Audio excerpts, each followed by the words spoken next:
আমি শুরুতেই বলছি, তোমাদের এই ওয়াজটা জীবনে অনেক অনেক অনেক চেঞ্জিং আনবে, অনেক পরিবর্তন আনবে। একটু মনোযোগ দাও। আর শোনো, তুমি মাথায় রাখবা, তুমি যে আমার 1 ঘন্টার ওয়াজ শুনছো যুবক, তুমি আমার পুরো জীবনের একটা স্টাডির একটা অংশ শুনছো। আমি 10 বছর যা অর্জন করেছি, আমি 1 ঘন্টায় তা দিচ্ছি। অতএব তুমি মনে করো হুজুর ওয়াজ করলো ঠিক বেঠিক কাঁপায় দিব বলে, না না না, এখানে ঠিক বেঠিক বলাটা মূল ফ্যাক্ট নয়। কতটুকু শুনছি, কতটুকু মানছি, এটা হচ্ছে মূল ফ্যাক্ট। ঠিক কিনা বলেন যুবকেরা? তাকওয়া মানে হচ্ছে আল্লাহর ভয়। তাকওয়ার ডেফিনেশন হচ্ছে দুইটা, সংজ্ঞা হচ্ছে দুইটা। একবার উবাই ইবনু কাব রাদিয়াল্লাহু তাআলা আনহুকে ওমরে ফারুক রাদিয়াল্লাহু তাআলা আনহু বলেন, ইয়া উবাই ইবনু কাব, বলো তো, মা তারিফুত তাকওয়া, what is the definition of তাকওয়া? তাকওয়া কাকে বলা হয়, আমাকে একটু ব্যাখ্যা করে বোঝাও। তো উনি একটা অসাধারণ এক্সাম্পল দিয়েছেন, উদাহরণ দিয়েছেন। আচ্ছা, আপনারা সবাই অ্যামাজন জঙ্গলের নাম শুনেছেন? আফ্রিকাতে একটা বিশাল বড় জঙ্গল আছে, নাম শুনেছেন আপনারা সবাই? জঙ্গলে যখন আপনি হাঁটবেন, আমাদের দেশেও অনেক দেখবেন জঙ্গল আছে, তো দেখবেন জঙ্গলে গেলেই এই যে জমিন, যেটা মাটি, মাঝে মাঝে কাটা থাকে না? কথা বুঝে বলেন, থাকে না? স্বাভাবিক, জঙ্গল তো কাটা থাকবেই, কাটা থাকবে, সাপ থাকবে, বিচ্ছু থাকবে, এটা স্বাভাবিক, জঙ্গল তো এইটা। তো বলছে, অমর, তুমি কি কখনো জঙ্গলে হেঁটেছো? বলছে, ইয়েস, আমি তো হেঁটেছি। কেমনে হেঁটেছো আমাকে একটু বলো। তো অমর নিজেই বলছে যে আমি যখন হেঁটেছি, আমার হাতে একটা লাঠি ছিল। কি ছিল? লাঠি। আর পায়ে বুট টাইপের জুতা ছিল, একদম শক্ত, ইটস লাইক এ ইট, ইট যেমন শক্ত, শক্ত জুতা আমি পরেছি। কেন? বলছে, হাতে লাঠি রেখেছি এই জন্য যাতে সাপ বিচ্ছু অ্যাটাক করলে আমি তাকে হত্যা করতে পারি। আর তুমি পায়ে শক্ত জুতা কেন পরেছো? বলছে, জুতা যদি শক্ত না হয় তাহলে রাস্তার মাঝে কাটা পায়ে ঢোকার আশঙ্কা আছে না নাই? এই দুইটার জন্য আমি সেফটি নিয়েছি, কাটা যেন না ঢুকে জুতা পরেছি, সাপ যেন কামড়াইতে না পারে আমি হাতে লাঠি রেখেছি। উবাই ইবনে কাব বললেন, that is the definition of তাকওয়া। এটাই হচ্ছে তাকওয়া। বলছে, আরে কোথায় জঙ্গলের সাপ আর কাটা, আর কোথায় তাকওয়া? আপনি কি বললেন, আমি তো কিছুই বুঝলাম না। এবার উবাই ইবনে কাব বলছে, আমাকে ব্যাখ্যা করতে দাও। উবাই ইবনে কাব রাদিয়াল্লাহু তাআলা আনহু ডাক দিয়ে বলছে, ইয়া ওমর, শোনো, দুনিয়ায় যখন তুমি চলবা, একদিকে হালাল আর একদিকে হারাম। আমাদের দেশে এই সমস্যা সবচেয়ে বেশি। আপনি যত টাকার চাকরি নিতে যাবেন, দেখবেন তত বেশি আপনাকে ঘুষ দেওয়া লাগবে। এরকম চাকরি বাংলাদেশে আছে না?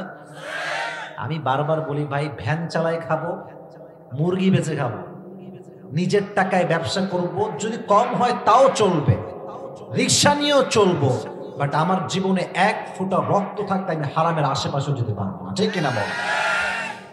উনি বললেন, দুনিয়াতে যখন তুমি চলবা, দেখবা একদিকে হারাম আর একদিকে হালাল। তুমি যদি হারাম থেকে বাঁচার জন্য হালালকে অ্যাকসেপ্ট করতে পারো পরিপূর্ণ রূপে, আর হারাম থেকে দূরে রাখতে পারো নিজেকে, তুমি হবা আল্লাহর কাছে সবচেয়ে বড় মুত্তাকি মানুষ। সুবহানাল্লাহ পড়ে সবাই। আমাদের দেশের সরকারি চাকরি হচ্ছে একটা হরিণের মতো, সোনার হরিণের মতো, পাওয়া যায় না সহজে। আর পেতে গেলে জমি জায়গা বিক্রি করে ঘুষ দিয়ে চাকরি নেওয়া লাগে। তো আমি সব সময় বলি, আপনারা সরকারি চাকরি যদি পান, that's fine, it's not a big issue. পেলে তো আলহামদুলিল্লাহ, এটা আল্লাহর শুকরিয়া। তবে আমি বলবো, চাকরির পেছনে না দৌড়িয়ে নিজেকে যোগ্যতা সম্পন্ন মানুষ হিসেবে গড়ে তুলবেন। মাথায় রাখবেন, একজন সাধারণ মানুষ যে হয়তোবা 10 পাস করেছে, তার মেধাকে খাটিয়ে সে এমন যোগ্যতা অর্জন করেছে যে 10 পাস একজন লোকের আন্ডারে 10,000 মাস্টার্স কমপ্লিট করা, পাস করা লোক তার আন্ডারে কাজ করে। কথাকে আমি মিথ্যা বলেছি না সত্যি বলেছি? আচ্ছা, আপনার সবাই ঢাকার নাম শুনছেন? ঢাকা গাজীপুর নাম শুনছেন? গাজীপুরের নাম শুনছেন না আপনারা? গাজীপুরে যদি যান, কখনো দেখবেন যে বিশাল বড় বড় গার্মেন্টস কারখানা। আমি অনেকের সঙ্গে পরিচিত আমার আছে, কথাবার্তা হয়, তো দেখেছি যারা গার্মেন্টসের বিশাল বড় বড় মালিক 10 পাস করছে, কেউ 8 পাস করছে, কেউ আবার পড়াশোনাই করে নাই। বাট যেই বড় গার্মেন্টস, কয়েক কোটি টাকার বিজনেস তার, জাস্ট আইডিয়া, যোগ্যতা, স্কিলস ডেভেলপ। তুমি মাথায় রাখবা তোমার চাকরি তোমাকে কখনো বড়লোক করবে না, বাট ব্যবসা করবা তুমি নিমিষে বড়লোক হয়ে যাবা। এটা আমার কথা, নবীজির কথা। যদি জীবনে বরকত আনতে চাও, চাকরির পেছনে নয়, যোগ্যতা এবং ব্যবসা নিয়ে কাজ করতে হবে। ঠিক কেনা বলো যুবকেরা? অতএব যেই চাকরি আমরা করি না কেন, হারাম চাকরি করব না হালাল চাকরি করব। এটা আমি শুনে আমি আবার দিতে চাই দ্বিতীয় হাদিসে, বলেন হারাম চাকরি না হালাল চাকরি? হালাল। এটা হচ্ছে 1 নাম্বার ডেফিনেশন। হালালকে অ্যাকসেপ্ট করব, হারামকে অ্যাভয়েড করব। যেই করবে সেই হচ্ছে মুত্তাকি। সুবহানাল্লাহ পড়বেন না আপনারা সবাই? তাকওয়ার দ্বিতীয় ডেফিনেশন হচ্ছে, তাকওয়া মানে হচ্ছে no one can see but Allah can see, no one can observe but Allah can observe. যেটা কেউ দেখে না, কেউ শোনে না, সেটা শোনে একজন, দেখে একজন। তিনি কে? রাতের বেলা যখন তোমরা যুবক ভাইয়েরা, হাজারো যুবক দেখবেন, আমি তোমাদের কথা বলছি না, জানি না কে কেমন, এখানে আমি ওকে চিনিও না। অনেক যুবক আছে কবে যে ফজর নামাজ জামাতের সঙ্গে পড়েছে বলতেই পারবে না। আপনার কথা বলছি না, আমি অনেকের কথা বলছি। কবে পড়েছে ও বলতেই পারবে না। কেমনে বলবো? রাত 3টা 4টা পর্যন্ত জান খাইছো, কি করো, কোথায় আছো? রাত 3টা 4টা পর্যন্ত যে যুবক লুচ্চামি করে গার্লফ্রেন্ডের সঙ্গে, সে ফজর নামাজ জামাতে পড়বে কেমন করে? ঠিক কিনা বলেন যুবক ভাই? কেউ দেখে না, কেউ শোনে না, শোনে একজন, আওয়াজ দিয়ে বলেন তো তিনি কে? এজন্য এটাকে বলা হয় তাকওয়া। যদি কেউ এটাকে মাথায় ধারণ করতে পারে যে আল্লাহ আমাকে দেখছে। আচ্ছা, আমাদের দেশে তো দুর্নীতি নাই মনে হয়, না? একদমই নাই। এত আস্তে বললেন কেন? আছে, জোরে বলেন আছে না নাই? এটা ছোট কোনো করাপশন নয়। তুমি কি বোঝো যুবক? তুমি তো আছো ব্যাংকের কুয়ার মতো। এই দেশের কোটি কোটি টাকা, হাজার কোটি টাকা বিদেশের মাটিতে পাচার করে দেওয়া হয় দেশ থেকে। ঠিক কিনা বলো? করাপশন। তারা কি বলছে যে আমারে আমার নেতারা না জানলে হইল, আল্লাহ আমার তো দেখবেই না। অথচ আল্লাহ দেখছে কি দেখছে না? দেখছে। আচ্ছা বলেন তো, ইসলামের একজন খলিফা যিনি সবচাইতে বেশি বীর পুরুষ ছিলেন, যিনি নবীকে তরবারি দিয়ে আঘাত করতে এসে নিজে কালেমা পড়ে মুসলিম হয়েছেন, তার নাম কি? ওমরে ফারুক। তাকওয়া কারে কয়? তাকওয়ার গুণ কারে কয়? আমি বুঝাই দিব আজকে ইনশাআল্লাহ। ওমরে ফারুক একদিন রাতের অন্ধকারে বের হয়েছেন রাষ্ট্রের খবর নেওয়ার জন্য, কে কোন অবস্থায় আছে দেখার জন্য। হঠাৎ করে এক বাসার সামনে তিনি থ মেরে দাঁড়িয়ে গিয়েছেন। দেখছেন বাসার ভেতর থেকে 2 জন কথা বলছে, মেয়ে এবং মেয়ের মা। বলেন যুবকেরা, মেয়ে এবং মেয়ের মা। তো ওমর শুনছেন যে what they are talking about, তারা কি বলছে। তো মাথায় একটা আওয়াজ আসছে কানে, যে মা বলছে এই যে দুধের একটা পেয়ালা নিয়ে এসে বলছে, এই শোন, দুধের পেয়ালায় তুই এখন পানি মিশাবি, সকালবেলাটাকে আমরা বেশি ওজনে বেশি দামে বিক্রি করব। তো মেয়ে বলছে, আম্মা জান no no, I am so sorry, আমি পারবো না। কারণ আপনি কি ওমরের নাম শোনেন নাই? বলছে হ্যাঁ শুনেছি, আমাদের রাষ্ট্রনায়ক, তিনি তো ফরমান জারি করেছেন যে রাষ্ট্রের কেউ কখনো দুধের সঙ্গে পানি মিশাতে পারবে, আমি পারবো না। তখন মা বলছে, আরে পাগলি ধর, doesn't make any sense. Omar কোথায় এখন? রাত বাজে 2টা, ওমরের 14 গোষ্ঠীর কেউ এখানে নাই, মিশা, ঘুমাইয়া মিশা। তো মেয়ে একটা কথা বলেছে, that is my main message, এটা আমার মূল কথা। মেয়ে বলছে, আম্মা জান, কেউ দেখে না, রাত বাজে 2টা, ওমর নাই, র্যাব নাই, বিডিআর নাই, কেউ নাই, no one is here and no one can see us. কেউ দেখছে না, কেউ দেখবে না, বাট আমি যদি এই অন্ধকার রাতেও এই অন্যায়টা করি, আমাকে আরশে আজিম থেকে দেখবে একজন, তিনি কে?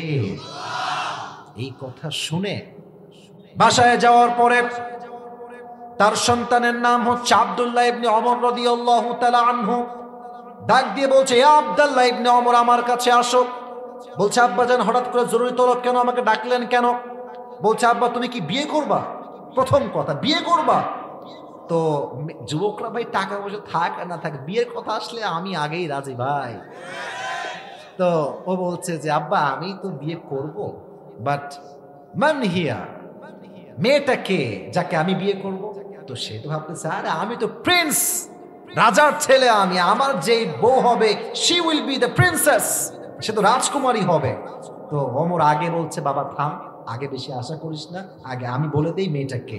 তো বলছে মেয়েটা কোনো রাজকুমারী নয়, প্রিন্সেস নয়, বিশাল বড় অট্টালিকায় সে থাকে না, সে সামান্য একজন দুধের ব্যবসায়ী, যারা দুধ বিক্রি করে খায় সেই ঘরের একজন মেয়ে। এটা শুনে অমরের ছেলের মানে মানে মনটা ভেঙে গেছে যে আমার মতো ছেলে, তার বিয়ে হবে দুধওয়ালির মেয়ের সাথে, এটা কি কোনো কথা হইল আব্বা যান? বাট আব্বা বলছে না, আমি যে তোমাকে বিয়ে দিব সেই মেয়ের সাথে, ওখানে আমি টাকা দেখি নাই, সম্পত্তি দেখি নাই, আমি গুণ দেখেছি একটা, তার নাম হচ্ছে তাকওয়া। সবাই অমরের মতো মানুষ ছেলেকে বিয়ে দিবে, মেয়ে খুঁজে তাকওয়া দেখে। আর আজকালকার বাবারা যখনই ছেলে মেয়ের জন্য বিয়ের প্রস্তাব নিয়ে আসে, কোনো দিনও বলে না বাবা তুমি কি 5 ওয়াক্ত নামাজ পড়ো, তোমার দাড়ি কোথায়, টুপি কোথায়, জুব্বা কোথায়, না না, প্রথম প্রশ্ন বাবা তুমি মান্থলি কয় টাকা ইনকাম করো, আমাকে ওইটা আগে জবাব দাও। কি আব্বা জান আপনি কি টাকাই বুঝলেন, খালি কি টাকাই বুঝলেন? আমি সেদিন একটা ওয়াজ শুনলাম, এক হুজুর, নাম বলবো না, উনি বললেন যে ওনাকে একটা মুরব্বী, বলা যাবে নাকি শেষ করে দিব? সবার পারমিশন লাগবে, বলা যাবে? এক মুরব্বী বলেছে হুজুর আমার মেয়েকে আমি বিয়ে দিব, একজন ভালো ছেলে খুঁজবেন। তো যখন ভালো ছেলে খোঁজার কথা বলছে, হুজুর খোঁজা শুরু করছে যে ছেলে কোথায় পাওয়া যায়। একদিন বলছে ভাই একটা ছেলে পাইছি, শোনেন এদিকে আসেন। তো ছেলে কি করে? বলছে এক মাদ্রাসার প্রিন্সিপাল। ছেলে কি করে? ওই ছেলে আবার আর এক মসজিদে খতিব। বেতন কত? বলছে 12,000। বলছে হইল না, 12,000-এ হবে না হুজুর, ছেলে যাই হোক হুজুর, খারাপ হোক সমস্যা নাই, বেতন হওয়া লাগবে 1 লাখ টাকা। বুঝলাম আব্বা জান আপনি টাকার পাগল হয়েছেন, চরিত্রের মূল্য আপনি বুঝতে পারেন না, ঠিক কিনা বল? মানে তাকওয়া দেখে না তার সন্তানকে বিয়ে দিয়েছেন। এজন্য তাকওয়া আছে যার, সেই হচ্ছে প্রকৃতপক্ষের বউ হওয়ার যোগ্যতা রাখে। আর তাকওয়া যার নাই, তারাই কিন্তু বিয়ের পরে ইমোতে গিয়ে উল্টাপাল্টা ভিডিও কলে ব্যবসা করে বেড়ায়, ঠিক কিনা বল? অতএব মাথায় রাখবেন, তাকওয়া আছে যার, সে কখনো পরকীয়ার মতো জঘন্যতম কাজ করতে পারবে।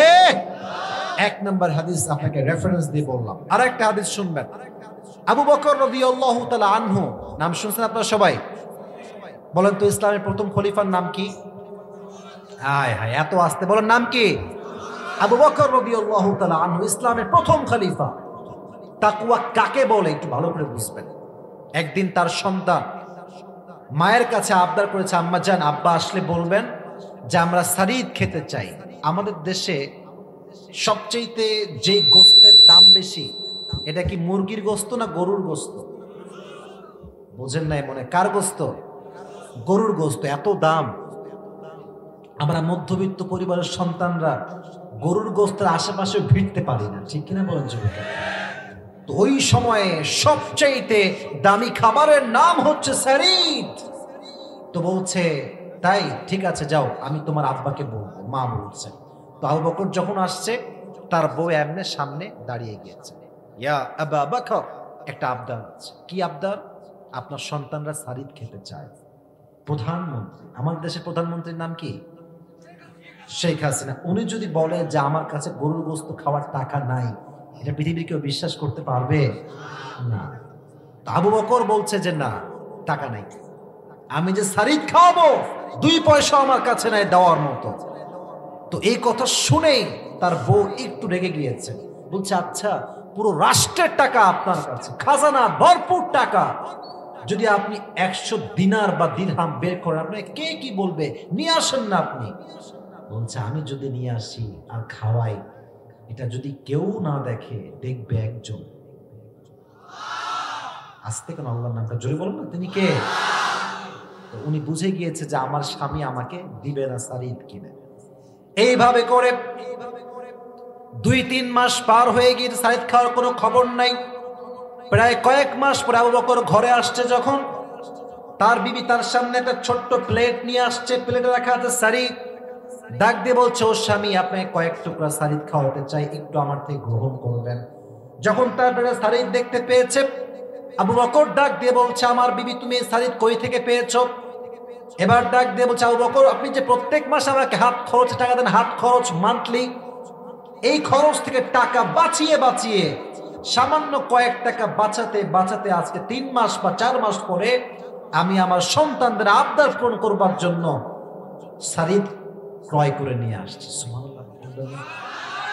উনি নিলেন, এদিকে তাকান, আমার হাতের দিকে নিয়ে খেলেন। খাওয়ার পরে সোজা সংসদ ভবনে গেলেন। রাষ্ট্রের মন্ত্রী, এমপি, ব্যারিস্টার, যত পুলিশ, আর্মি, বিডিআর, র্যাব, দায়িত্বশীল সবাইকে ডাকলেন মজলিসে শুরা। সবাই তো অবাক, কিরে এত দ্রুত সবাইকে তলব কেন, কি হয়েছে আবু বকরের? বলছে, তোমরা আমাকে কি স্যালারি দাও, যাই দাও না কেন এটা আজ থেকে কমায় দাও। তো মাঝখান থেকে একজন যুবক দাঁড়াইছে, বলছে, একটা প্রশ্ন করবো, রাগ করবেন না তো? বলছে, না না, বলো কি হয়েছে। বলছে, আচ্ছা আপনি তো আমাদেরই কাজ করেন, বেতন বেশি হলে সমস্যা কোথায়, রাখেন আপনি, কোনো সমস্যা আমাদের নাই। তো উনি বলছেন, রাষ্ট্রের থেকে আমি 2 পয়সা মেরে খাবো আর আমি জাহান্নামের আগুনে পড়বো, এটা আমি আবু বকর এক মুহূর্তের জন্য সহ্য করতে পারবো না। সুবহানাল্লাহ। পরে সবাই, রাষ্ট্রের সামান্য 1 পয়সা মেরে খাবে, তাও সে একমত হতে পারে নাই আল্লাহর ভয়ের জন্য। আর আজকে আমাদের দেশের সব এলাকার নাম বলছি না, সব জেলার নাম বলছি না, সব বিভাগের নাম বলছি না, সামান্য একটা সরকারি পদ পেলে লক্ষ কোটি টাকা তারা মারতে এক মুহূর্ত বোধ করে না। ঠিক কিনা বল? আল্লাহর ভয় নেই, একমাত্র কোন আল্লাহর ভয় নেই। আরেকদিন ওমর ফারুক রাদিয়াল্লাহু তাআলা আনহু জুমার মেম্বারে দাঁড়িয়ে আমরা কি দেই যুবক ভাইয়ারা, হুজুররা কি দেই? খুতবা। এই তো আমার অডিয়েন্স, মাশাআল্লাহ। জুমার খুতবায় আমরা যখন দাঁড়াই, আমরা দাঁড়িয়ে সব শ্রোতাকে সামনে নিয়ে ওয়াজ করি। এই হাদিসটা আপনার দিলকে টাচ করে, এটা শুনলে আমারও মাঝে মাঝে মানে হৃদয়ে একটা কাঁপুনি তৈরি হয় যে আমিও মনে হয় অনেক অন্যায় করছি, হয়তো মানুষের হক আমি নষ্ট করেছি। তো একজন মাঝখান থেকে যুবক দাঁড়িয়ে গিয়েছে ওমরের সামনে, বলছে, এই ওমর, আপনার এই জুব্বা যে পরে আছেন, জুব্বা এত লম্বা কেন? এই জুব্বা এত লম্বা কেমনে হলো আপনার? আপনি কি রাষ্ট্রের টাকায় মেরে খেয়েছেন? এই কথা বলে একদম পুরো মজলিসকে থ মেরে দিয়েছে, সব অবাক। রাষ্ট্রপ্রধানকে এই প্রশ্ন! আমি হাদিস যখন এটা বলি ভাই, আমার মনে হয় যে আমাদের দেশের প্রধানমন্ত্রী তো বহুত দূরের কথা, একটা নেতার চামচাকেও যদি একটা কথাকে উল্টা পাল্টা বলে, ওর পিঠের চামড়া খুঁজে পাওয়া যাবে না। পার্টি নেতার চামড়া যে মানে ভাব, কি বাপ রে বাপ। আর কিছু কিছু ছেলে পেলে আছে দেখবেন, বাপের টাকা পয়সা একটু বেশি, হ্যাঁ, একটা বাইক কিনে দিয়েছে, এফজেড, ফেজার, R15, হ্যাঁ, জিক্সার, যা আছে, এমন গিয়ার মারে রাস্তাঘাটে, ওনার বাপের রাস্তার বাপ বানায় দিয়ে গিয়েছে। ভাবে বাঁচে না। বাপ, আমার বাপ চেয়ারম্যান, তোর বাপ চেয়ারম্যান, তুই কে? তুই কে? তুই কে? তোর বাপ চেয়ারম্যান বুঝলাম, তোর বাপ কোম্পানি মালিক বুঝলাম, তোর পরিচয় কি? ও, তুই বাপের টাকা খাস, তোর এটা পরিচয়, তাই না? এই পরিচয় দাম আমাদের কাছে নাই। ঠিক না বলেছো? ভাবের জায়গা পায় না। কিন্তু আমার দিকে তাকান, ওমরে ফারুক এই কথা শুনে কোনো রিয়াকশন নেই, রাগ নাই, ঢাক নাই, এটা মুচকি হাসি দিলেন। পাশে ছিলেন তার সন্তান আব্দুল্লাহ ইবনে ওমর, দাঁড়িয়ে গিয়েছে, বলছে, ভাই কি প্রশ্ন? আমি জবাব দিব, থামেন। আপনার প্রশ্ন কি ছিল? আচ্ছা, আমি যে পড়ে আছি এটা কি পাঞ্জাবি না জুব্বা? কথা কয় না, পাঞ্জাবি না জুব্বা? মাথায় রাখবেন, জুব্বার সংখ্যা হচ্ছে, জুব্বা হয় লম্বা, একদম টাকনুর বরাবর আসে, আর পাঞ্জাবি যেটা হয়, এটা শর্ট হলে হাঁটুর উপরে আসে, আর লং পাঞ্জাবি হলে হাঁটুর নিচে যায়। যার যেমন চয়েস সে তেমনটা পরে। তো তোমার জুব্বা এত লম্বা কেন? তার প্রশ্ন হচ্ছে এইটা। এবার সন্তান বলছে, শোনো কেন লম্বা হয়েছে। রাষ্ট্রের পক্ষ থেকে প্রত্যেক বছর 2টা জামা আমাদেরকে দেওয়া হয়, একটা বাবার জন্য আর একটা আমার জন্য। এবার যেই জামা দেওয়া হয়েছে, বাবার জামাটা অনেকটা শর্ট হয়ে গিয়েছে। রাষ্ট্রের প্রধানমন্ত্রী যদি শর্ট জুব্বা পরে, তার ব্যক্তিত্বের সঙ্গে এটা মানায় না। আব্বা চাইলে নতুন একটা জুব্বা ক্রয় করতে পারতেন, বাট আব্বা তা করেন নাই, কারণ ভয় করে একজনকে আওয়াজ দিয়ে বলেন তো তিনি কে? আব্বা নতুন জামা ক্রয় করে নাই, আমাকে বলছে, আব্দুল্লাহ যাও তোমার জুব্বা আমার কাছে নিয়ে আসো। জুব্বা যখন নিয়ে আসছে, এই দেখেন, এটা হচ্ছে ওমরের জুব্বা, আর এক হাতে হচ্ছে তার সন্তানের জুব্বা। 2টা নিয়ে এসে দর্জিকে দিয়ে টালি লাগাইছে, টালি লাগিয়ে জুব্বা পড়েছে এবং জুব্বাটা একটু লম্বা হয়ে গিয়েছে, তাই সে টাকনু বরাবর থেকে একটু সামান্য লম্বা হয়েছে। বাট ওমরে ফারুক চাইলে কয়েক লক্ষ টাকা দিয়ে দামি জুব্বা কিনতে পারতেন, বাট তিনি একটা পয়সা মারেন নাই, কারণ ভয় আছে একজন, তিনি কে? যাদের হৃদয়ে আছে আল্লাহর ভয়, তারা কভু পথ ভুলে যায় না। আল্লাহর প্রেম ছাড়া এই দুনিয়ায় কারো কাছে কোনো কিছু চায় না। ঠিক না বল যুবকেরা? রাতের আধারে যারা সিজদাতে রয়, দু চোখের অশ্রুতে নদী যেন বয়। ছলনার হাত ছানি যতই আসুক, ছলনার হাত ছানি যতই আসুক, পেছনে ফিরেও সে তাকায় না। পড়েন, যাদের হৃদয়ে আছে আল্লাহর ভয়, তারা কভু পথ ভুলে যায় না। আল্লাহর প্রেম ছাড়া এই দুনিয়ায় কারো কাছে কোনো কিছু চায় না। ঠিক না বলেন যুবক ভাইরা? অতএব যেই নেতার হৃদয়ে, যেই মন্ত্রীর হৃদয়ে, যে মেম্বারের হৃদয়ে আল্লাহর ভয় থাকবে, সে রাষ্ট্রের টাকা এক পয়সা মারা কোনো সাহস খুঁজে পাবে না। আল্লাহ আমাদের সবাইকে আল্লাহর ভয়টা অর্জন করার তৌফিক দান করুন। সকলেই পড়া আমিন। সর্বশেষ একটা আয়াত বলবো, তাকওয়ার পুরস্কার লাগবে তো একটা, তাই না? আমি যে গুণটা অর্জন করবো, গুণ একটা পুরস্কার, বলেন না কেন, আছে না নাই? ওয়ালিমান খাফা মাকামা রাব্বিহি জান্নাতা, এটা হচ্ছে তাকওয়ার পুরস্কার। তাকওয়ার পুরস্কার, যে তাকওয়া অর্জন করবে তার জান্নাত একটা নয়, আল্লাহ থেকে 2টি জান্নাতের মালিক বানিয়ে দেবে। এবার বলেন সবাই খুশি না বেজা? আচ্ছা, রাস্তাঘাটে যখন আপনার, আচ্ছা দিনাজপুরে একটা ঘোরার জায়গা আছে না, কি নাম এটা, কোন দিকে ভাই? এই আশেপাশে নাকি? মিস হয়ে গেল রে। এখন বাজে কয়টা? রাত 12টা বেজে পার, এখন তো ঢুকতে দিবে না ভাই আমাদের। বহু আগে আসছিলাম, এটার নাম কি বলেন? স্বপ্ন। আচ্ছা আচ্ছা, আল্লাহ যদি বাচ্চা দেখে একদিন দেখে যাবো ইনশাআল্লাহ। তো যখন স্বপ্নপুরি যাবেন, জাস্ট ফর অ্যান এক্সাম্পল, এটা কোনো বাস্তবতা না, আমি জাস্ট এক্সাম্পল দিচ্ছি। কালকে আপনি গেলেন মনে করেন, দেখবেন যখন শুক্রবারে কোনো টুরিস্ট স্পটে যাবেন, কক্সবাজার হোক, সেন্ট মার্টিন হোক, সিলেট হোক, চা বাগান হোক, দেখবেন যে অবাধে মেয়েরা জিন্সের প্যান্ট পরে, টি শার্ট পরে, টাইট ফিটিং জামা পরে ঘুরে বেড়াচ্ছে। ঠিক কিনা বলেন? তো এটা আবার মা বোনরা রাগটা করবেন না, আমি জাস্ট বোঝাবার স্বার্থে বলছি। তো আমরা মানে কি বলবো, দুঃখের কথা, তারা পড়লে দোষ হয় না, যুবকরা তাকাইলেই দোষ হয়ে যায়। তা আমরা যখন মানে ওয়াজ করি পোশাক ঠিক করতে হবে, তখন মেয়েরা বলেছে আমাদের পোশাকের তোমাদের চোখের দোষ।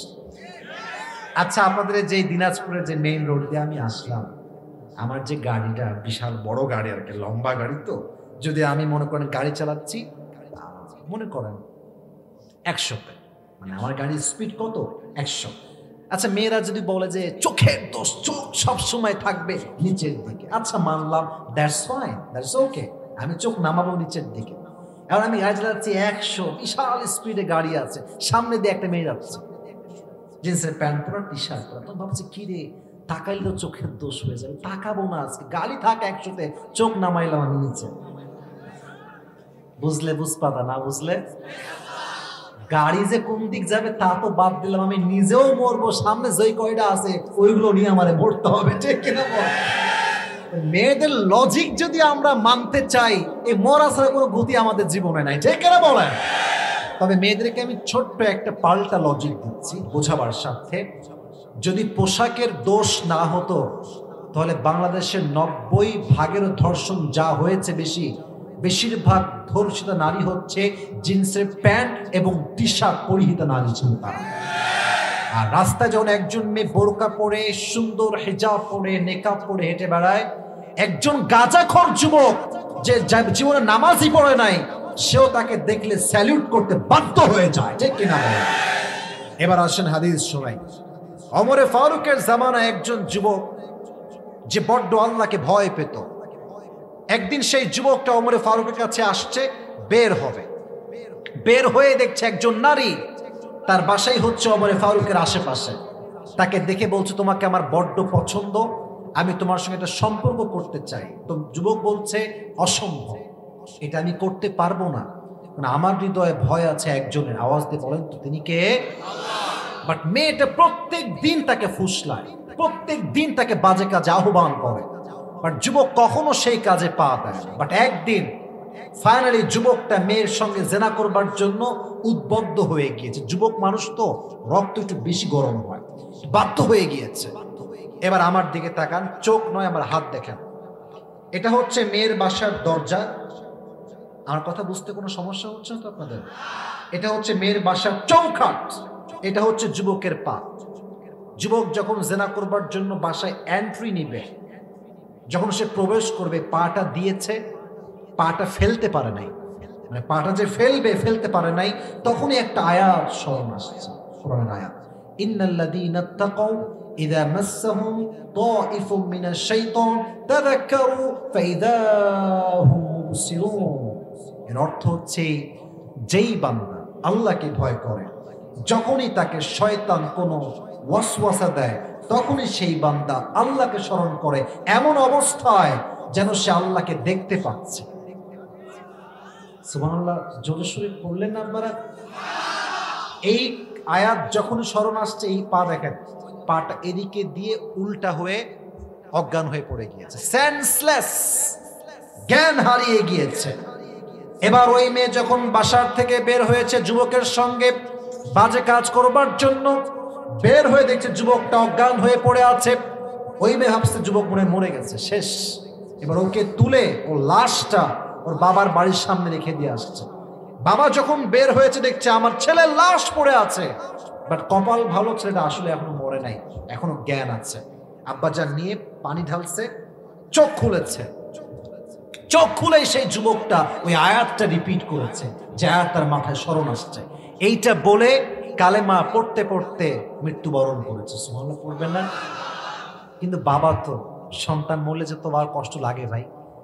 তো আব্বা প্রচন্ড পরিমাণে আঘাত পেয়েছে। ওমর ফারুক নিজেই তার জানাজার ইমাম ছিল, নিজেই তাকে জানাজা দিয়েছে, কবর দিয়েছে। এবার আসেন মূল কথা, মূল মেসেজ।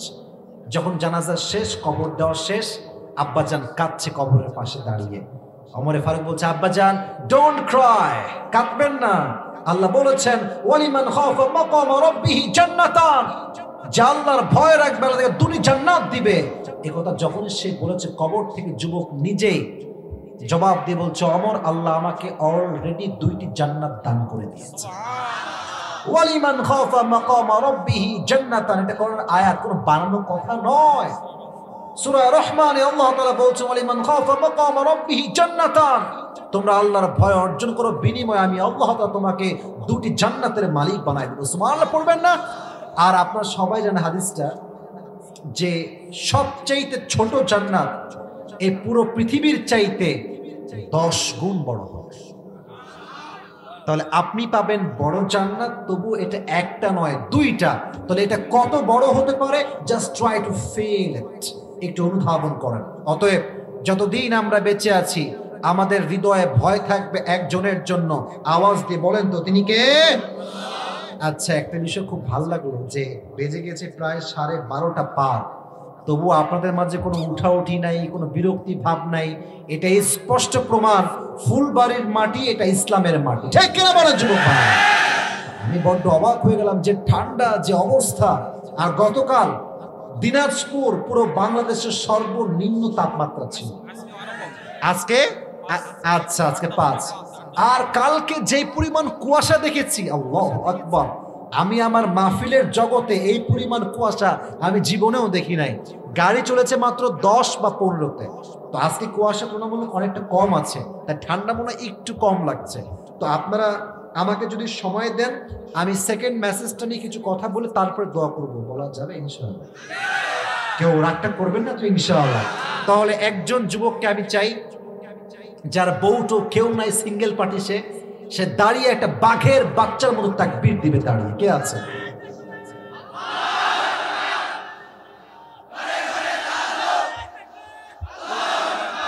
এত বউ কনফার্ম? আর বউ কনফার্ম? আচ্ছা, কি লিখেছেন? আচ্ছা আচ্ছা, ঠিক আছে, ওইটা ব্যাকশট আমি দিব, সমস্যা নেই, রাখেন এটা। তো দ্বিতীয় মেসেজ ছিল, কেউ কথা বলবেন না, এইদিকে আমি আছি। বড্ড খুশি হয়েছি, আপনারা কোরআন প্রেমিক মানুষ, কোনো সন্দেহ নাই। এবং আমি যেখানে যাবো আমি বুক ফুলিয়ে বলবো দিনাজপুরের মাটি হচ্ছে সব ইসলাম প্রেমিকদের মানুষ, ঠিক কিনা বলেন যুবক ভাই? আমার বড্ড ভালো লাগছে আজকে ওয়াজ করে, সত্যি খুব ভালো লেগেছে আজকে। 2 নাম্বার মেসেজটা আমি বলতেছি, জাস্ট আমার নলেজে যা আছে আমি বলতেছি, ওয়ালা তামুতুন্না ইল্লা ওয়া আনতুম মুসলিমুন। এর অর্থ হচ্ছে মুসলমান না হয়ে মৃত্যুবরণ করা যাবে না। আচ্ছা, প্রশ্ন করি সবাইকে, আমরা কি হিন্দু না মুসলমান? একটু মন খুলে বলবেন না যে আমরা কি? আমরা কি খ্রিস্টান না মুসলমান? আমরা কি বৌদ্ধ না মুসলমান? এই যে মুসলমান হয়েছেন সবাই, খুশি না বেজান? শুধু যে মুসলমান হয়েছেন এজন্য মুসলমান হয়ে শুকরিয়াতান সকলেই পড়েন আলহামদুলিল্লাহ। তো আল্লাহ তাআলা বলছেন তুমি মুসলমান হয়ে মরবা। আমরা তো মুসলমান হয়েই আছি, তার মানে বোঝা গেল আমাদের মুসলমান হওয়া আর আল্লাহর মুসলিম হয়ে মৃত্যুবরণ করার আদেশ পার্থক্য আছে, পার্থক্য আছে। আমরা মুসলিম হয়েছি নামে, কাজে মুসলমান হইতে পারি নাই। আপনি দেখবেন বাংলাদেশের অনেক মসজিদের সভাপতি ঘুষ খায়, সুদ খায়। আমি কোন মসজিদ চিনি না, দিকে তো আমি আসলে জীবনে কখনো, আমি আমারটা বলতেছি, আমি জীবনে অনেক দেখেছি যার বউ পর্দা করে না সে মসজিদ সেক্রেটারি হয়ে বসে আছে। যে জীবনে 5 ওয়াক্ত নামাজ কখনো একদিন জামাতের সঙ্গে পড়ে নাই সে মসজিদের সম্পূর্ণ দায়িত্ব নিয়ে বসে আছে, ঠিক কিনা বলেন? আবার দেখবেন এরাই এসে ইমাম সাহেবকে, ইমাম সাহেব কি খবর, কেরাটা তো লম্বা হলো কেন, ওরে বাটপা। আর দেখবেন কিছু লোক আছে পুরো সপ্তাহ কোনো খবর নাই, জুমার দিন আসে, আসে কেমনে লুঙ্গি বানতে বানতে আসে, যখন ইমাম সাহেব আল্লাহু আকবার দিছে কেমন, আর যখনই সালাম ফিরাবে বামে ফিরানোর আগে লুঙ্গি তুলে দৌড় মারে। আবার এই লোকটা চায়ের দোকানে বসে বসে হুজুরদের বদনাম আর গীবত করে বেড়ায়। এদেরকে দেখলে মন চাই পিটাই ধরে, বাট আমাদের তো সে শক্তি নাই। আমরা হেদায়েতের দরকার, এদেরকে হেদায়েত দান করব না। আমিন। আল্লাহ বলছেন প্রকৃত পক্ষের মুসলিম হওয়া, এটা আমার শেষ কথা বলছি, এটা আমার শেষ কথা। প্রকৃত পক্ষের মুসলিম যে হতে চায়, এটা হচ্ছে কপাল, এটা হচ্ছে নাক, এটা হচ্ছে চোখ, এটা হচ্ছে গাল, এটা হচ্ছে হাত, এটা হচ্ছে পা। প্রকৃত পক্ষের মুসলিম যদি কেউ হতে চায়, প্রত্যেকটা অঙ্গ প্রত্যঙ্গকে যে হারাম থেকে বাঁচাতে পারবে, হাদিসে এসেছে, সেই হবে প্রকৃত পক্ষের মুসলিম। এবার আসেন আমার চোখ দিয়ে বোঝাই। চোখ, চোখটা মুসলিম কেমনে হবে? যখন আপনি এই চোখ দিয়ে বাজে কোনো ভিডিও মোবাইল ফোনে না দেখবেন। এই চোখটা মুসলিম তখন হবে মেয়েদের জন্য যখন এই চোখটা দিয়ে মেয়েরা স্টার জলসা আর বলিউডের মুভি না দেখবে, ঠিক কিনা বলেন যুবকেরা? এই চোখটা পবিত্র তখন হবে যখনই রাস্তায় কোনো বেগানার মহিলা হেঁটে যাবে, চোখটা নামাবেন আর সঙ্গে সঙ্গে পড়বেন আস্তাগফিরুল্লাহ। এই এত আস্তে কেন? সবাই বলেন আস্তাগফিরুল্লাহ। যে তার চোখকে হেফাজত করবে আল্লাহ তাকে প্রকৃতপক্ষের মুসলিম হিসেবে কবুল করবে। সুবহানাল্লাহ পড়লেন না সবাই? এটা হচ্ছে আমার হাত, এটা কেমনে মুসলমান হবে? আমার মোবাইলটা কোথায়? মোবাইলটা একটু বের করে বুঝাই। এই যে আপনি, এটা হচ্ছে একটা টাচ ফোন, যা করেন স্ক্রিনে টাচ, যা করবেন টাচ করবেন, এটা আপনার আঙ্গুল দিয়ে করছেন। আপনি একটা পর্নোগ্রাফিতে ক্লিক করবেন, এটা আপনি কি দিয়ে ক্লিক করবেন? আঙ্গুল দিয়ে। বলেন কি দিয়ে? তাফসিরের পার্টটা বুঝবেন। আমি খালি হুদায় কথা বলছি না, বোঝানোর স্বার্থে বলছি, একদম প্র্যাকটিক্যালি। টাচ যে করছেন আপনি আঙ্গুল দিয়ে করছেন, এটা আপনি জিনার গুনাহ করছেন। হাত দিয়ে যখন আপনি সব হারাম কাজ থেকে বেঁচে আসবেন, আপনার হাতটা আল্লাহর কাছে একজন মুসলিম হাত হয়ে যাবে। সুবহানাল্লাহ নাই আপনার?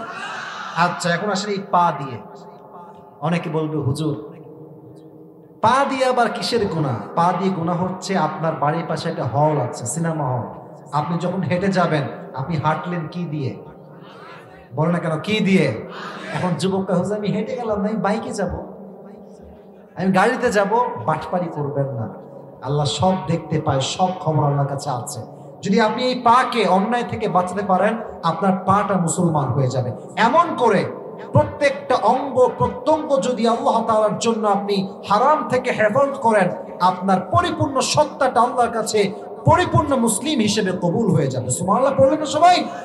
অতএব আজ থেকে আমরা দুটি বিষয়ে আমল করব। এক, যতদিন বেঁচে আছি হৃদয়ে ভয় থাকবে একজনের জন্য। আওয়াজ দিয়ে বলেন তো তিনি কে? নাম্বার 1। নাম্বার 2 হচ্ছে যতদিন আমরা বেঁচে আছি, মুসলিম তো আমরা আছি ঠিক আছে, বাট আমরা নিজেদেরকে পরিপূর্ণ মুসলিম হিসেবে নিজেকে রিপ্রেজেন্ট করব, নিজেকে মানুষের সামনে উপস্থাপন করব এবং আল্লাহকে বলবো, আল্লাহ যা ত্রুটি হয়ে গেছে জীবনে, what ever has happened, it was my past and this is my promise to you that I will never ever do anything wrong in my life anymore. যা হয়ে গিয়েছে আর জীবনে কখনো জেনা করব না, সুদ খাবো না, ঘুষ খাবো না, বাজে কোনো ভিডিও দেখবো না। বুঝেছেন তো ইনশাআল্লাহ? আল্লাহ আমাদের সবাইকে তৌফিক দান করুন, সকলে পড়া আমিন।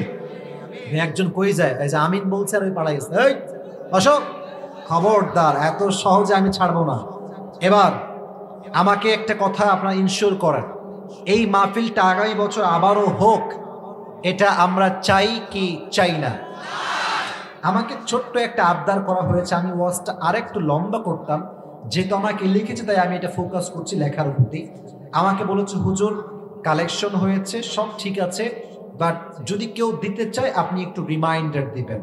আমি বারবার বলেছি, আমি আমার ফর্মে উল্লেখ করেছি, কালেকশন করা এটা আমার দায়িত্ব না, এটা বলবো না, বাট এটা করে আমি অভ্যস্ত না, সবাইকে দিয়ে সব কাজ কখনো হয় না। তো এখন যেটা আমি করতে পারি, যতটুকু আমার সাধ্যে কোলায়, যদি কেউ 1000 2000 দেন আমাকে নাম বলতে পারেন, আমি নামটা বলবো, দোয়া করবো। 1 নাম্বার এটা আমি করতে পারি। 2 নাম্বার, যদি এটা কেউ না দেয় তাহলে আমি রুমাল দিব, প্রত্যেকটা যুবক এখানে বসে থাকবে ইনশাআল্লাহ, যা পারবে দিবে, তারপরে আমরা দোয়া করবো। রাজি আছেন তো ইনশাআল্লাহ যুবক ভাইরা? এখন কে কে চান এই মাহফিলটা আগামী বছর হোক? দুটো হাত তুলে আল্লাহকে দেখা।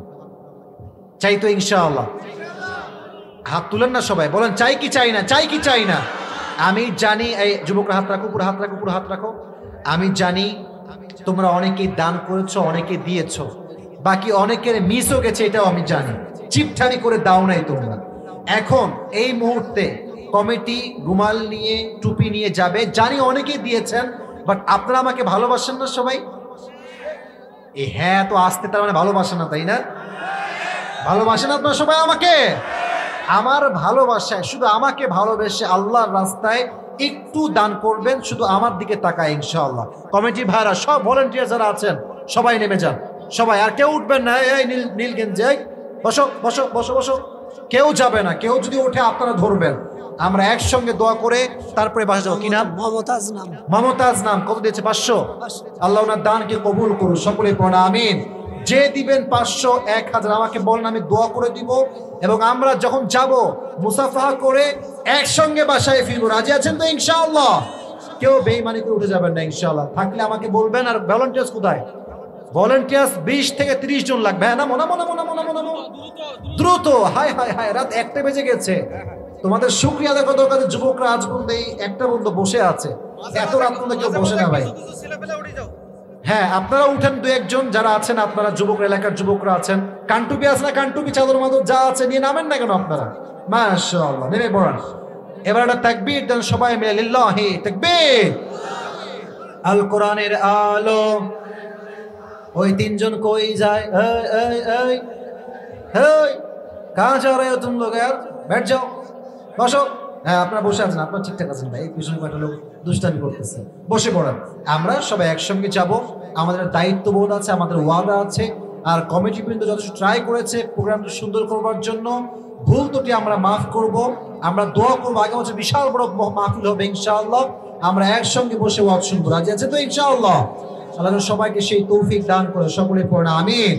সকলে আমরা দুরূদ শরীফ পড়ি। পেছনের লোকেরা, এই পেছনের ভাইরা, দোয়া করবো, দুরূদ শরীফ পড়বো তো আমরা। বসেন বসেন বসেন বসেন বসেন।